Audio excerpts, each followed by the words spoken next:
Thank you, Ms. Lynn. And before I introduce our questions, I have been given the privilege of being able to say my opinion on natures and green spaces in the park.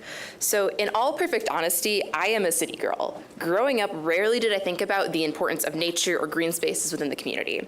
Sure, I spent many days at local parks, climbing on trees, swinging on swing sets, but never once did I really look at the importance of such things, until now. As I researched this year's KidSpeak topic, I discovered an aspect of nature that really did pique my interest. It's income inequality. Even within the city of Grand Rapids, there is a disproportionate amount of resources spread across our city. Those living in lower income areas have less green space than those in higher incomes areas do. Therefore, when it comes to legislative action, my suggestion is that we take a good look at our allocation of resources to ensure that every kid, rich or poor, has the opportunity to climb trees like I did. The Mayor's Youth Council, along with the Kent County Health Department and Friends of Grand Rapids and City's Parks and Recreation Department, have developed prompts or questions that we wanted our young people to answer. So these are the questions that they will be answering to you today. So number one, in your opinion, what are the benefits of public parks and green spaces? Provide us with an experience you had there and why it was important. If you don't think public parks and green spaces are beneficial, tell us why you feel that way.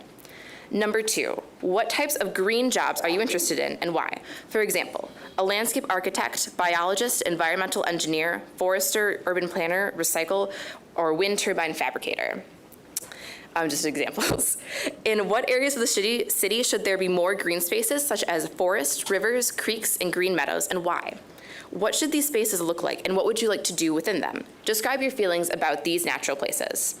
Number four, why do you think some areas of the city have more green spaces and cool playgrounds than others do?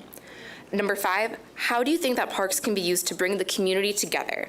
Do you think parks make neighborhoods safe? Why or why not? Number six, should the green natural spaces in your neighborhood be better maintained, smoke-free, or more awesome overall? What would you suggest for improvements? How would this make a difference in your life?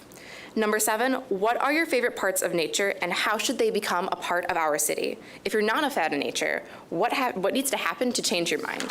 And finally, number eight, what would happen if there were no parks, green spaces, or playgrounds in your neighborhood? How would the city look if there were no trees, flowers, or wildlife, and how would this impact you? So those are our questions, and now Antonio will give you a little bit about statistics of green spaces in our own city.